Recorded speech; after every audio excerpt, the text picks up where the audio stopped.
ونستعينه ونستغفره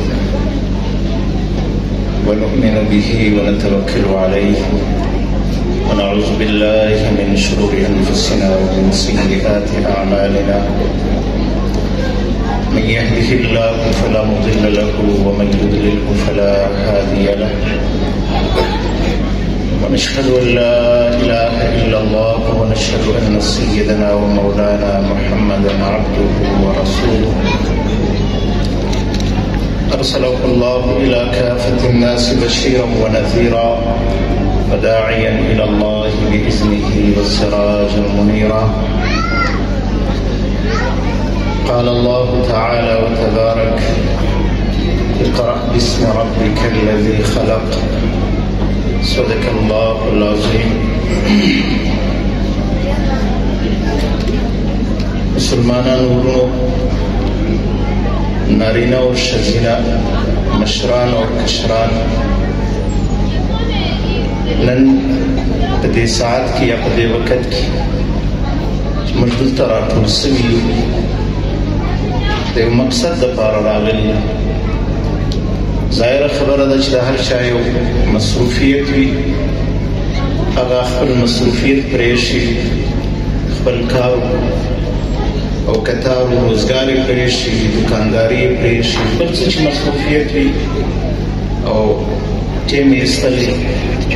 دلته و دې ماحول ته یا و دې پروګرام ته راغلي، خو په یو اراده او په یو نیت باندې راغلي. او موږ تاسو هم د یو مطلب او مقصد دپاره راجمع سوي یو، چې هغه مقصد دی ختم بخاري، چې نن ورځ د چند بچیانو د نجونو آخري سبق شیخ صاحب به راځي او هغه آخري سبق به د بچیانو ته وایي او بیا به د هغو لکه په عامو مدارسو کې چې دستاربندي وي د دوی به شالپوشي کېږي او د دوی لپاره ډېر مبارک ساعت او مبارک ګړی، خو لیکن د دې نه موږ تاسو هم محرومه نه یو. الله پاک به د دې ټول بخاري ثواب څنګه چې هغه نجونو ته چې ټول کال دي محنت کړې او د بخاري اورېدلې ویلې د خپل استادانو سره، څنګه چې هغو بچیانو ته دغه ثواب الله جل شانه ورکوي، داسې دغه ناستو کسانو دغه راغلو انسانانو ته هم الله جل شانه د دې بخاري ثواب ورکوي. او زموږ د بزرګانو او د اسلافو سلسله داسې وه.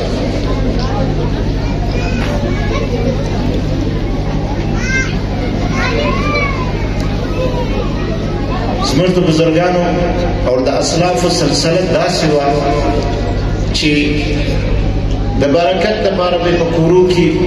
یا به په مساجدو کې یا به په مدارسو کې به ختم بخاري کوي. نو دا هم ختم بخاري الله جل شانه د دې ثواب ما او تا ته او د ټولو ناستو انسانانو ته ورکوي. د دې مثال داسې دی لکه امام په آخري تشهد باندې په آخري اتحیات باندې ناست یو سړی راسي په دې آخري اتحیات کې شریک شي. بس خو زموږ د هدایې مسله هم دغه ده چې دا سړی خو لمونځ په جماعت باندې نه وکړي، البته دلته ثواب او فضیلت د دې جماعت رسیږي. نو که تاسو څه هم دا ټول بخاري ویلې نه ده او نه مو اورېدلې ده، لیکن په آخري درس کې تاسو نن شریک یاست، نو د الله جل شانه سره امید دا ده چې الله جل شانه د دې ټول کتاب ثواب تاسو ته هم درکړي،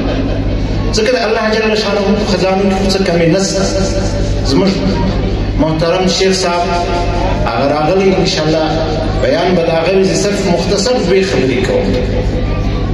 دوې خبرې هغه دا چې مسلمانانو موږ یو قوم یو، مسلمان یو، ځان ته مسلمانان وایي. د جناب رسول الله صلی الله علیه وسلم د امتي دعویدار او امتیان کلمه مو په محمد رسول الله صلی الله علیه وسلم باندې ویلې، لیکن زما د پاره، زما د ماحول د پاره، زما د معاشرې د پاره، زما د کور د پاره څه کول پکار دی؟ دوه شی د قومو عروج، د قومو د عروج تعلق د دوه شی، قومونو ترقي په دوه شی باندې. نن خو جهان دنیا نارې دا وایي چې د ترقي دور دی ساینس او ټیکنالوژي د دنیا په مخ باندې روانه ده ساینس خو تا ته یو بهترینه شی در جوړولی سي یو ښه شی په لاس باندې درکولی سي مخکې دا موبایل نه و ساینس دا موبایل ما ته په لاس راکړه دا میک نه و ساینس دا میک ما ته په لاس راکړه لیکن ساینس چې هر څومره ترقي وکړي لیکن یو بهترینه انسان ما ته په لاس نسي راکولی یو بهترینه انسان نسي جوړولی داسې انسان چې د هغه د اخلاق هم برابر وي کردار دې هم برابر وي طاعات او عبادات دې هم برابر وي حسن معاشرت دې هم برابر وي داسې انسان ساینس چې هر څومره ترقي وکړي داسې انسان نسي جوړولی نو دا ترقي د شیانو سوه د انسانانو ترقي نه ده د انسانانو ترقي په دوه شیانو یو تعلیمات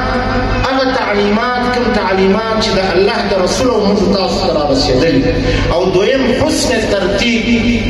حسن تربیت چې په کور کې کوم تربیت زه حاصلوم دغه دوه شیه انسانان په اسمانو ته خېږي بهترینه تعلیم او بهترینه تربیت په ابتدا کې چې کوم آیات کریمه ما وویل الله جل شانه د خپل کتاب شروع په دغه آیات کریمه سره کړی ابتدا د وحی په دغه آیات کریمه سره شوې ابتدا رسول الله صلی الله علیه وسلم ته چې جبرئیل امین راځي دغه آیات راوړي د دې مطلب مقصد هم بهترین تعلیم دی چې د امت مقصد هغه تعلیم دی او بیا دغه وروسته چې بچی پیدا سي په غوږ کې بیا موږ هغه ته اذان کوو او په هغه اذان کې بیا موږ هغه ته تعلیم ورکوو د الله جل شانه د وحدانیت د جناب رسول الله صلی الله علیه وسلم د رسالت او د آخرت فکر موږ هغه ته پیدا کوو او بیا داسې چې د روز اول سره چې آدم علیه السلام الله جل شانه پیدا کړي نیک او بد اولاد الله جل شانه د آدم علیه السلام د ملانه وایستل هلته هم الله جل شانه دا ورته وایي چې الستو بربکم دلته هم الله جل شانه تعلیم ورکوي نو د معاشرې دپاره اول جزء لازم هغه تعلیم دی آدم علیه السلام الله جل شانه پیدا کړي اول بار الله جل شانه آدم علیه السلام ته د تعلیم انتظام وکړي وعلم آدم الاسماء كلها تعلیم الله جل شانه ورکی فوقیت او فضیلت الله جل شانه په فرشتو باندې دغه تعلیم په وجه باندې ورکی دغه وروسته الله پاک به د معاش او د اوسېدلو انتظامات ورته جوړ کړ بیا الله پاک دا ورته وایي چې اسکن انت وزوجک الجنه و ستا دپاره اوسېدل او ستا د بیبي دپاره اوسېدل په جنت کې دی او چې ستا منشا وي کومه خواته ځې وګرځه د کوم ځای نه خوراک یې وخوره لیکن تعلیم مقدم او تاسو وګورئ هر څه چې ختموي هغه تعلیم ختموي د جناب رسول الله صلی الله علیه وسلم د بعثت نه مخکې هغه زمانه کې بدعملیانې هم وي ظلم هم و قتل هم و غارت هم و هر څه لیکن هغه زمانې ته موږ تاسو دا وایي چې هغه زمانه کتابونه دا وایي چې هغه زمانه د جهالت زمانه لیکن کوم وخت چې علم راغی جهالت ختم اور دویم شی زه خبرم مزید نور نه اوږدوم میلمانه ناست دي دویم شی بهترین تربیت د تعلیم نه آخوا د تربیت ضروري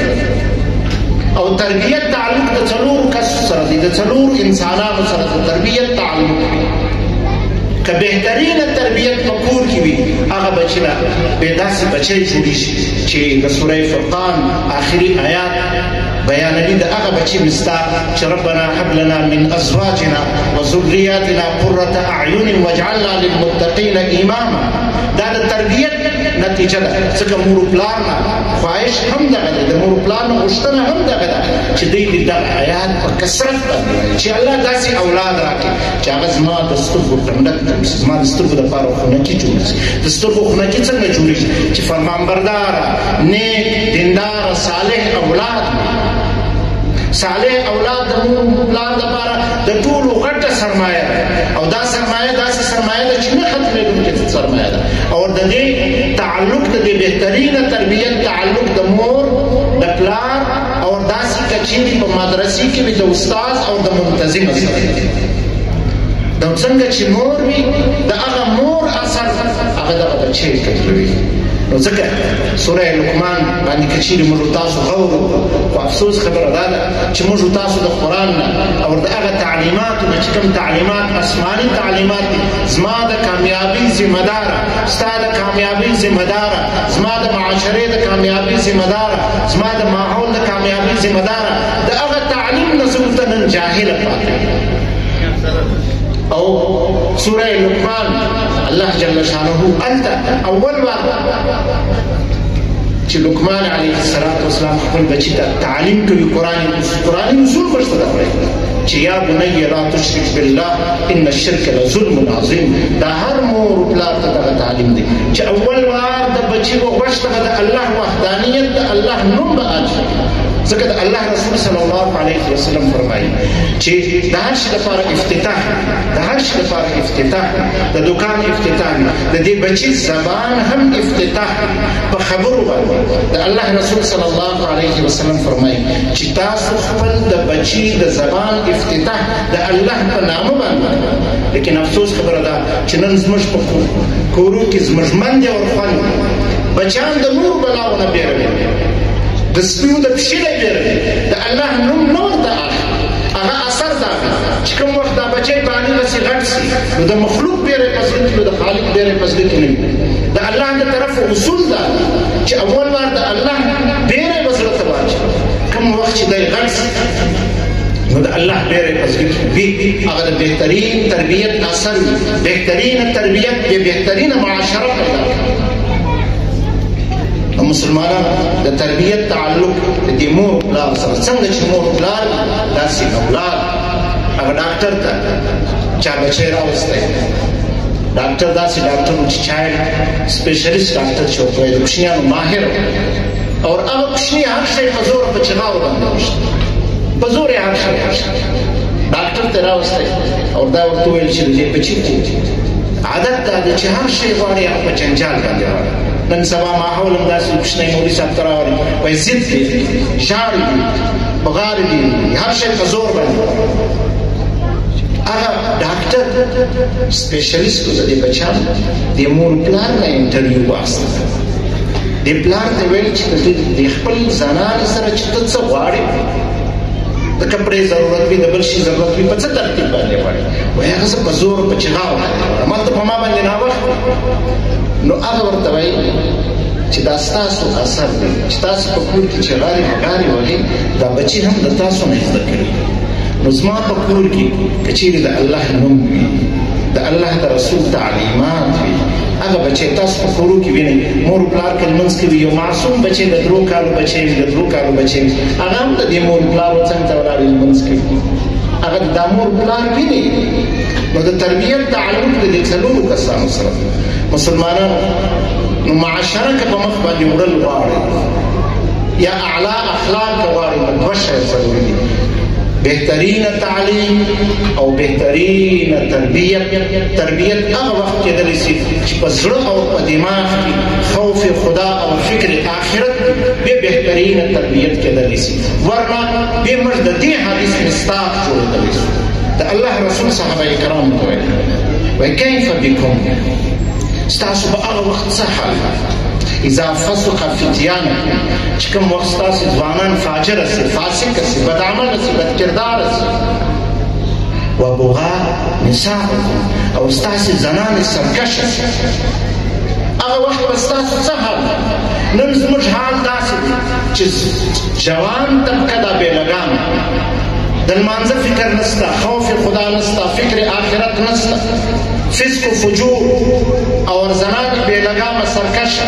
باغیانې، نه د سړي په خوله باندې، نه د مور په خوله باندې، نه د پلار په خوله باندې، نه د مشر په خوله باندې، نه خدای، نه د خدای رسول، نه خوف خدا. هغه وجه چې شي وجه دغه دوه شی فقدان، بهترینه تعلیم نسته، بهترینه تربیت نسته. او د الله رسول صحابه کرام په حیرت کې پوښتنه وکړه، ځکه هغه خو یو پاک ماحول، پاک انسانان، پاک تربیت دا انسانانو دا ورته وایي چې الله رسول داسې به کېدلی شي په دې امت چې ځوانان هغه به سرکش وي هغه به باغیان وي فاسق وي او زنانې به سرکش وي الله رسول صلی الله علیه وسلم ورته وایي چې قال نعم واشد د دې نه به هم بدتر کېدلی شي